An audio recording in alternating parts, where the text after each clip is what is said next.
pray today.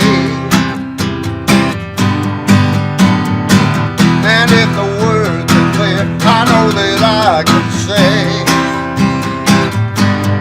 busting out the rules that they control, busting out a love there in my soul, busting out a dream that won't be so.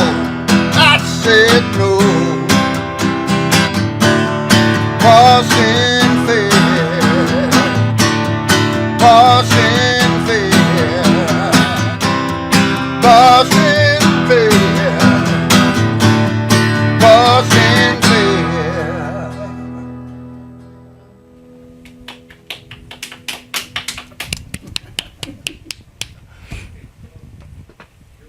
Okay. Well, thank you folks for tuning in. This is a live internet broadcast. You can call in to 360-693-7544. Tonight we're going to have one of our co-hosts, Dixie, and RJ, who's been here before, sharing information about his book, Memoirs of My Past Lives. Dixie and RJ last weekend attended the UFO Festival in McMinnville, Oregon. And I was curious as to how did this get started, and so I looked it up on the internet and found out in 1950 a farmer was outside and happened to see a UFO up in the sky. Or no, his wife saw it, and she told him, and he ran in and got the camera and snapped a picture in 1950. And so they have created this UFO festival once a year, and people from the world of UFO paranormal will show up. I think about 10 years ago, Michael and I went and saw Jesse Marcel Jr. speak. He was the son of Jesse Marcel. He was the one that was in that picture holding that piece of paper and the silvery stuff up on the Roswell newspaper picture or something, whatever that was. And so he talked about his experience with that. And of course, he was about 10 years old at that time. And then this year, Dixie happened to be able to hear the lecture from Travis Walton, who in 1975 was hurt rather severely, accidentally. And turns out the punchline is they took him up in the ship and actually worked on him to heal him. And he hasn't been sick for 40 years with anything, which is quite interesting. So they must have had systems in place to help the human Yes. body type. Yes. And so I know a little bit about this because Dixie shared a lot on Saturday. She has a group that meets about once a month at her home, and we share the different things that we're doing with our lives. And so I was going to say a couple things about things off of this topic tonight, but I decided I'm not going to. I'll just say that for another show. Oh, I will say one thing. I think we all should support Rand Paul. He stood up for over 8 hours filibustering the renewal of the Patriot Act. And many people don't know that the Patriot Act unhooked the federal government from the Constitution.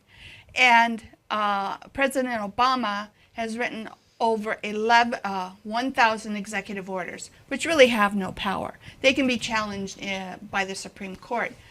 And Rand Paul was so severely polite, I guess you could say, and naming all the different things that President Obama has done, and he went around it, and he didn't say, but he implied that Obama was a dictator. It was very clear that's what he was saying, and so I think that took great courage to stand up to fight for our rights, along with Senator Wyden, who is in Oregon, and he and Rand Paul were working that filibustering event yesterday. So that was a very heroic thing for him to do. So Dixie is on my left here, and she's going to share her experience at the it's not international, but it's an annual UFO festival. Yes. All right. Yes. They were. This was the 16th annual festival, and when I saw that Travis Walton, sorry, was speaking, I had to go there. So anyway, I have the book that he wrote about. It's called Fire in the Sky, and they also made a movie. The movie didn't quite follow the book, but anyway, this took place back in 1975. I'm sorry, Dixie, did you say the book did not or did follow the book? Did not. Did the not. book did not. I Yes. mean, let's say the movie did not follow the book. That's what I should have said. Yes, okay. About how the aliens were. But anyway, Travis was with a crew of 6 loggers, and he was very good friends with the crew manager, boss. And they had been cutting down brush and like scrub brush from under the trees in northeastern Arizona. And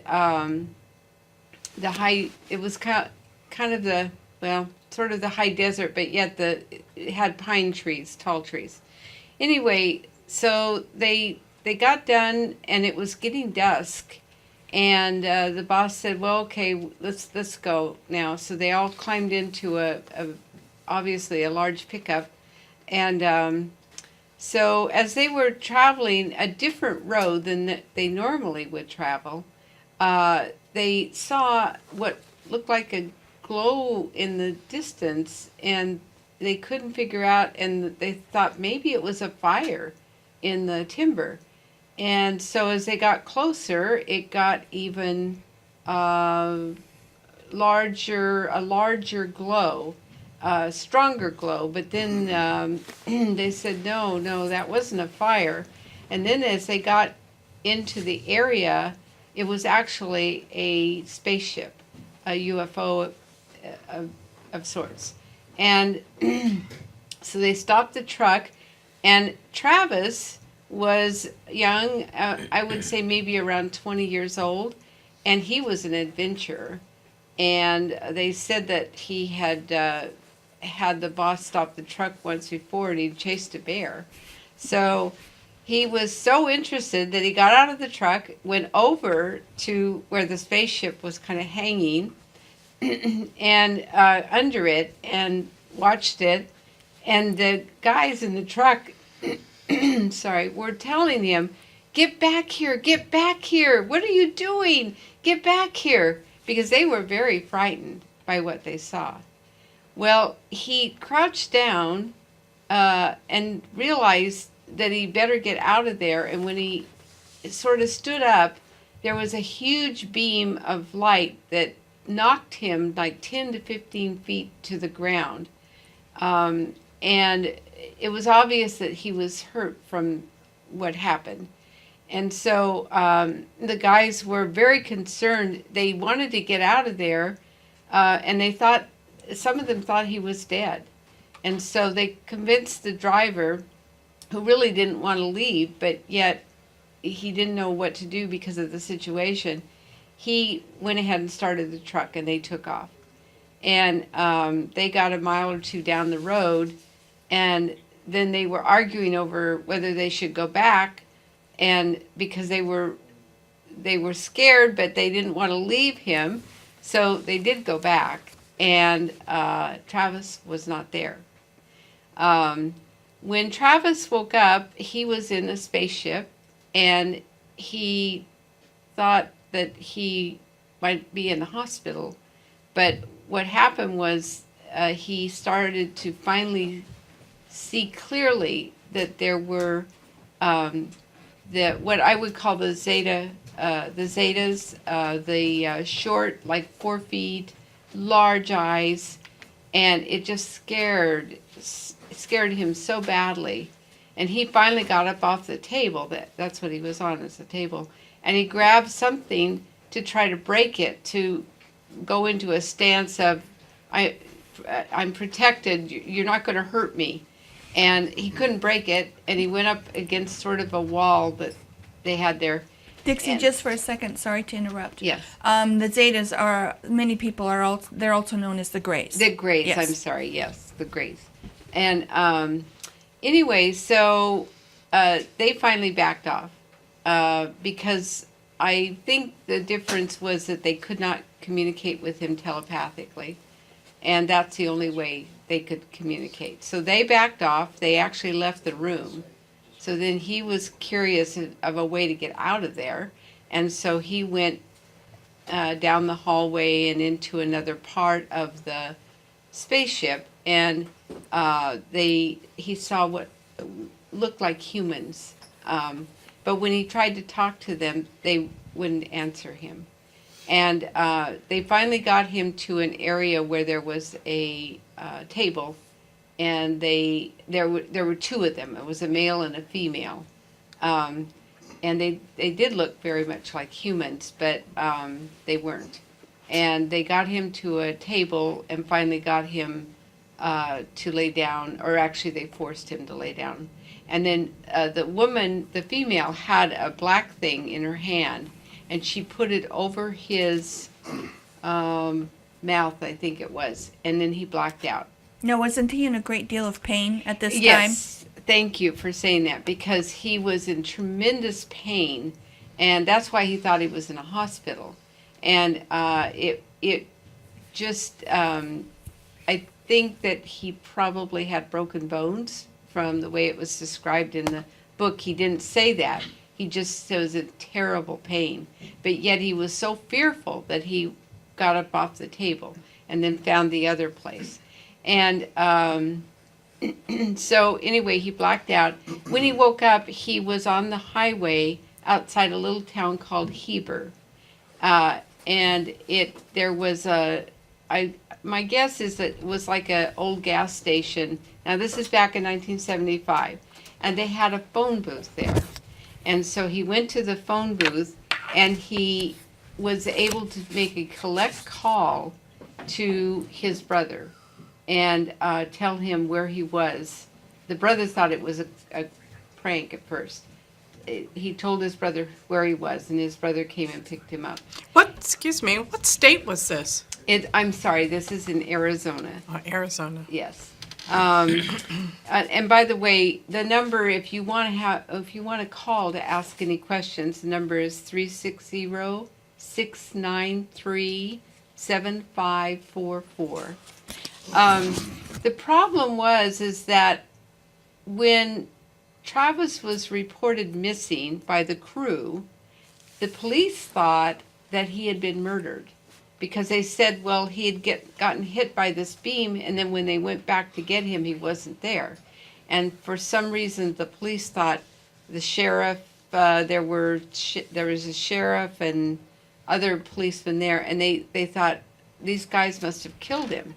And so they had a huge search with hundreds of people that went out looking for him, and they couldn't find him.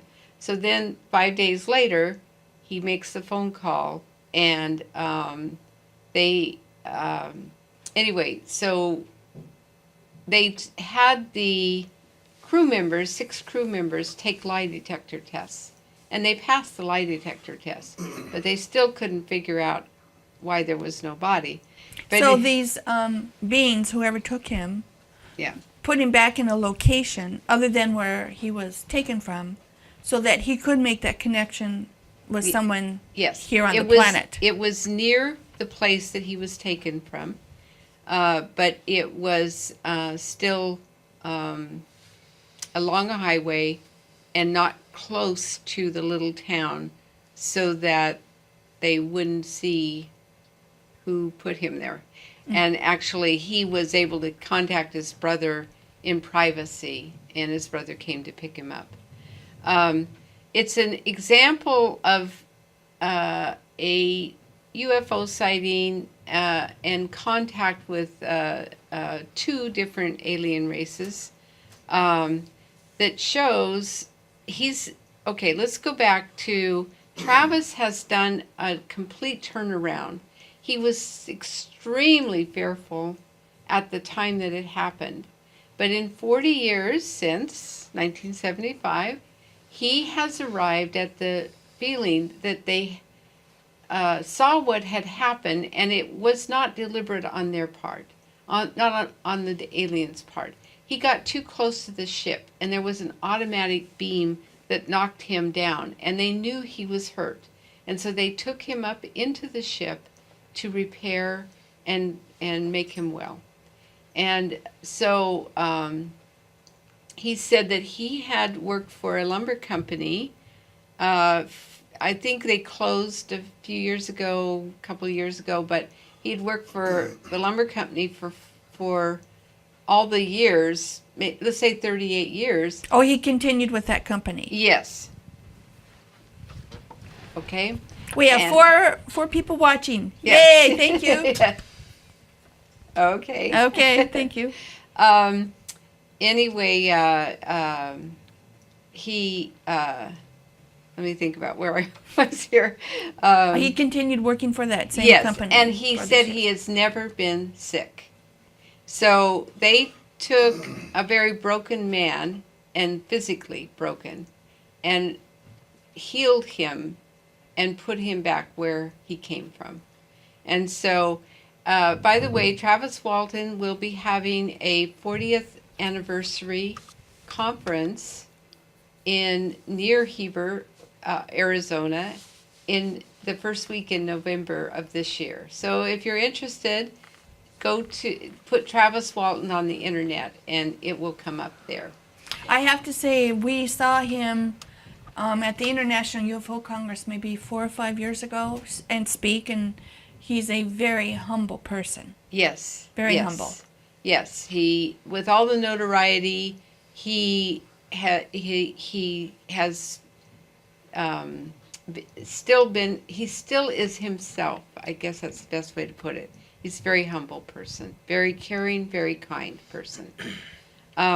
Okay, so we saw Kathleen Marden, and she is a UFO, a MUFON, Mutual UFO Network. She's high up in that organization. And what is MUFON? MUFON it's Mutual UFO Network. It's a study of UFO sightings. Where people can call in or give details, reports, Yes, and they they investigate. have investigators that take care of that. And she talked about some very clear, what some people would call abductions, that there was no way to disprove it. Also, the History Channel right now is running their second season of Hangar One Files, and it is MUFON files that they're opening of 40 years of gathering data Ooh. and making the information available on the History Channel, and it is very interesting. Excellent.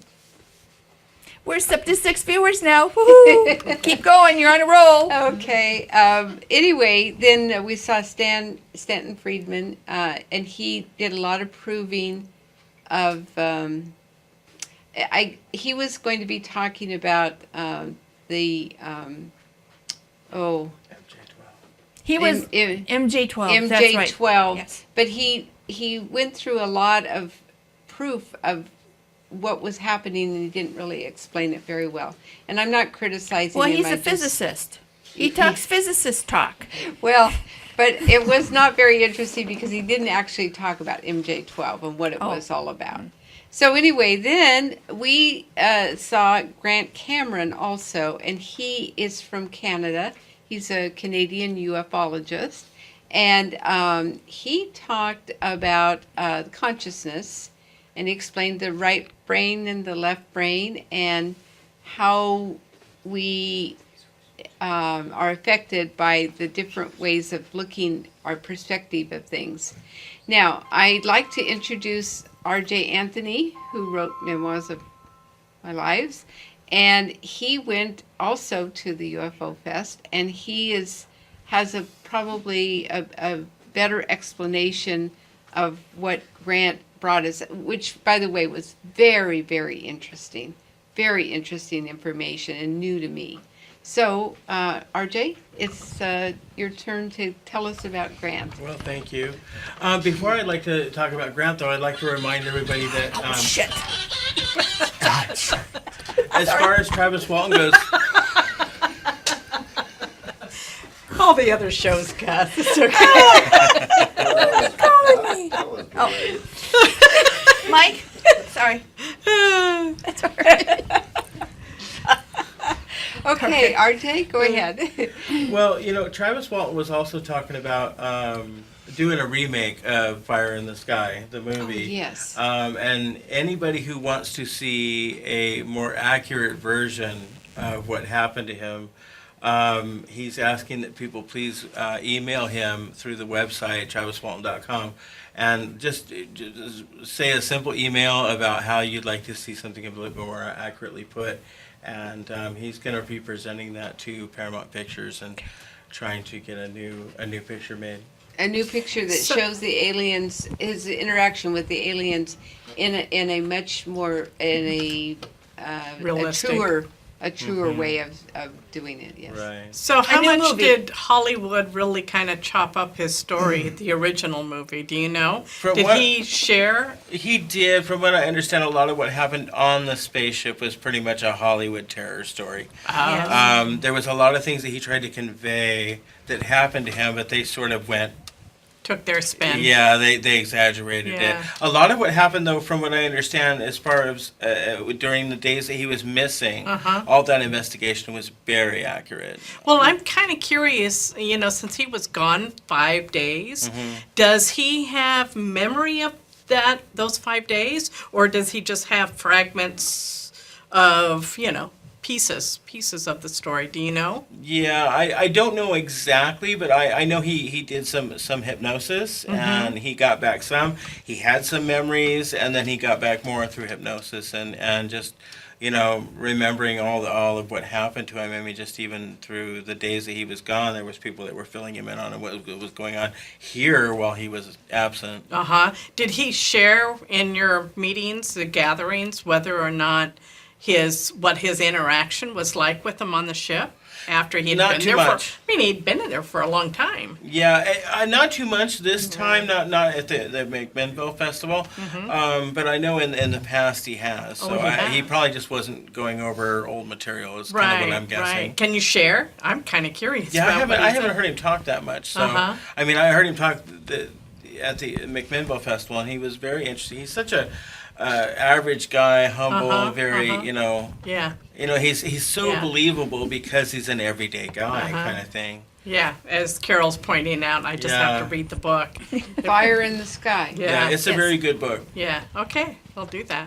And I want to add, I think that a lot of that was he could not remember. Okay. Is why, and he only got the information from hypnosis, so he doesn't have a lot to share. Remember, folks, those that are watching and those that aren't watching, please call in. I know if you're not watching, you can't call in, but 360-693-7544. 360-693-7544. So what I love about this story that Dixie shared is the fact that he's not buying the fear.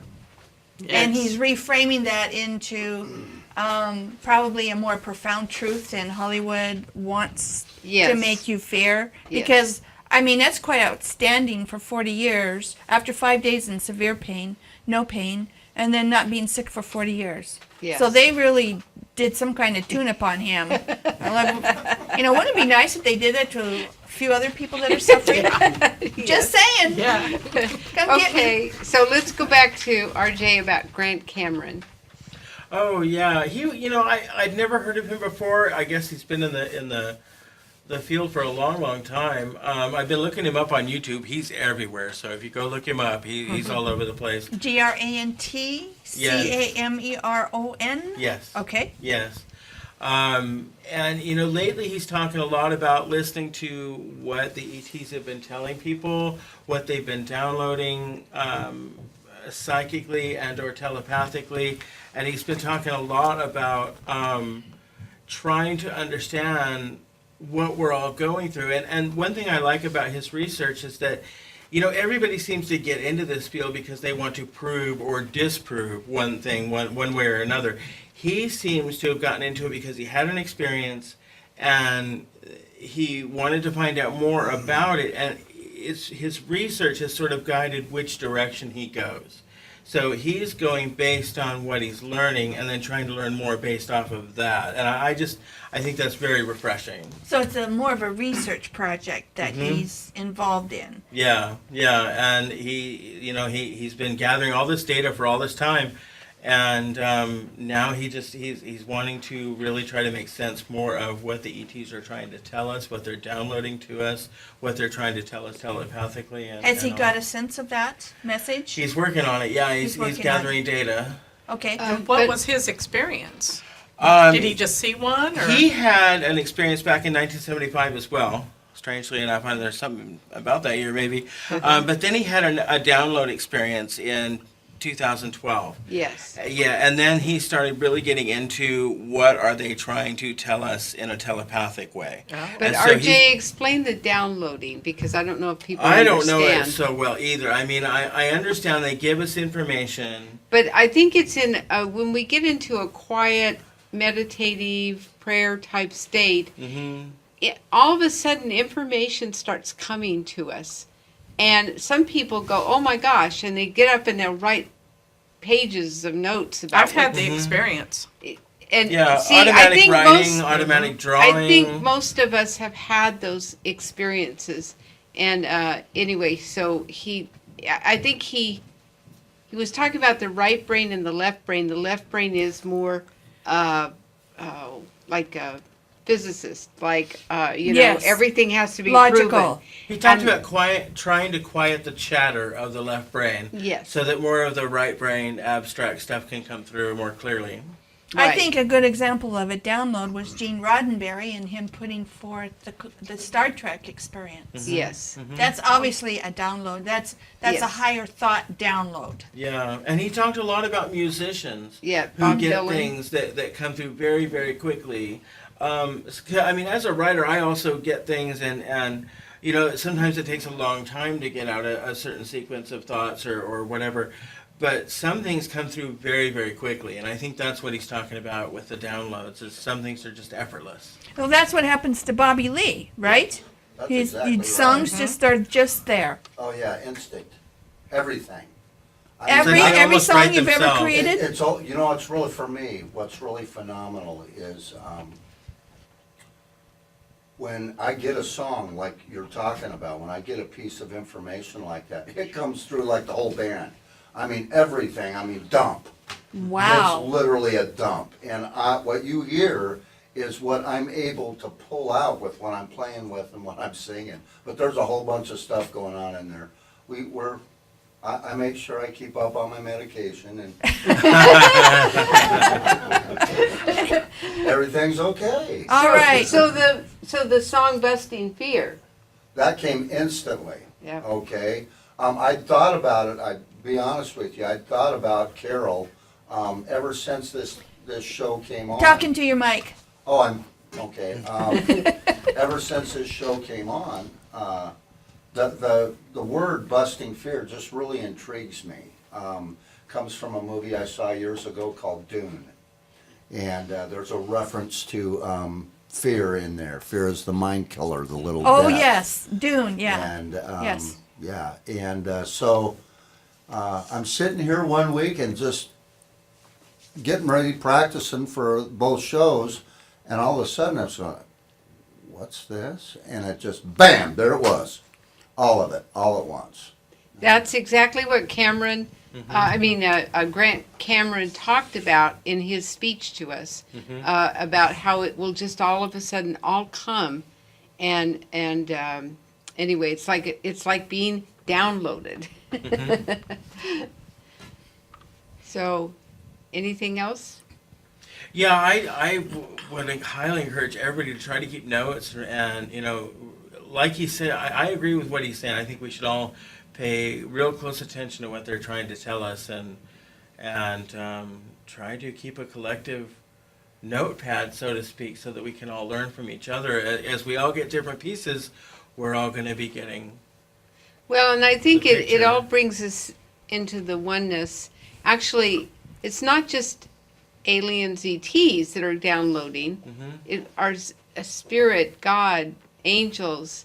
It's all coming to us. Inventors, Thomas Edison, Nikola Tesla Yes. was the man behind Thomas Edison for most of those yeah. inventions, actually. And Albert Einstein. I mean, those people had. If you read information or see movies about them, they tend to. They'll sit quietly, and suddenly information will come to them. And so anyway, I think it's happening. It has been happening and is happening. A very, very a large amount of what is invented comes from that. Tap into that higher awareness. Yes, we all have that ability. That's the whole point. We all have the ability. So get in a quiet state. Let's say you go to bed and you're just in that state in between being awake and asleep. That's a time when stuff will come. And I've had people say they woke up at 4:00 in the morning and suddenly all this information was in their head and they had to get up and write it down. So it happens to everyone. So be receptive. It happens to me in the shower. And the interesting thing about a shower is you have more negative ions because of the friction of the water on the air. Yeah. Or it's when you go to the beach or a thunder and lightning storm, there's more negative Or near a ions. waterfall. Or under waterfall, right. So when I'm thinking about the show, I usually, something comes to me on Wednesday when I'm in the shower before the show on Friday, and I go, oh my gosh. And so it's very interesting. We have just a few minutes left, folks, and we're hoping someone will call in, and then we can extend the show a little bit and have a great conversation. 360-693-7544. 360-693-7544. Oh, yes. In the morning? Oh, wonderful. At 8 o'clock tomorrow morning, at Lake Vancouver, is that where it's at? Lake Vancouver, there's dragon boat races, and FETV 11 will have a booth out there. However, the business cards didn't get printed in time. I think they don't have any flyers either, but I guess you'll hand out pieces of paper to watch. They also have, Underground is coming up at 9 o'clock. There's also Funk Shop and bartending for drunks. And then they've been working on a morning news show about 7 o'clock in the morning. What time, Mike? 7:30? Anyway, 7 o'clock. And please watch the first show. It's quite hilarious. Things didn't work out right, What but day? they're improving. A What- morning news show. Oh, every day. Yeah, every day, morning news show, yes. And then Sue will be going on a journey to spend time with her daughters, going to have a Yep. child. She'll Yep. be gone for about 2 months. So I'm going to miss everybody and And the education that I'm getting. But you can call in. Yes, I will do Do you that. have a camera on your, are you taking your computer? Well, my daughter has Skype on her. Oh, well on then her- we'll on her figure out the computer meantime there. and Skype you in then. Yeah. and also she is going to where the crystals are in Arkansas. Yes. And yes. there's the crystalline. The DNA is being changed to a crystalline. Anyway, I won't Yeah. go into all that, but we'll get a report back when Sue comes. You may have to have several shows to share your... Who knows what I might morph into? That's right. We need to work that into the song. That whole thing right there. Exactly. And remember RJ's book, Memoirs of My Past Lives? No, Memoirs of my life. my Memoirs lives. of My Lives, and it details 13 memories of 13 past lives, and 3 of them, yeah. 3 of them were non-terrestrial. Extraterrestrial, yes. Non-terrestrial, yeah. And then, of course, Fire in the Sky by Travis Walton. If you want to know what really occurred and step out of the fear, read his book. So Fire in what's Sky. the? I have Where- to mention. Do we have time? Quick. You know the book, The Stroke of the Woman that was the doctor who had the stroke? On Ted?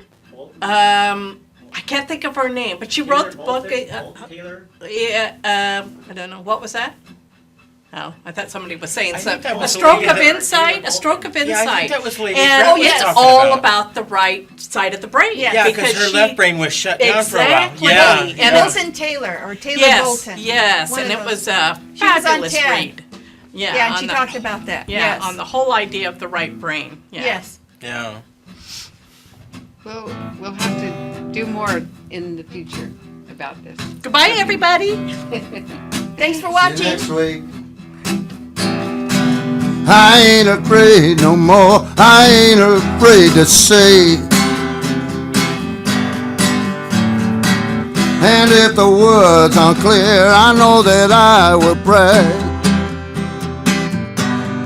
Busting out the rules that they control. Busting out a dream there in my soul. Busting out a love they can't control. I said no. Boston Fair. Boston Fair. Boston Fair. Boston Fair. Yeah, yeah, yeah. Boston Fair. Yeah, yeah, yeah.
Hi, and welcome to Brood, your local cafe and pub. Offering you a variety of services, we have beer, coffee, wine, and food.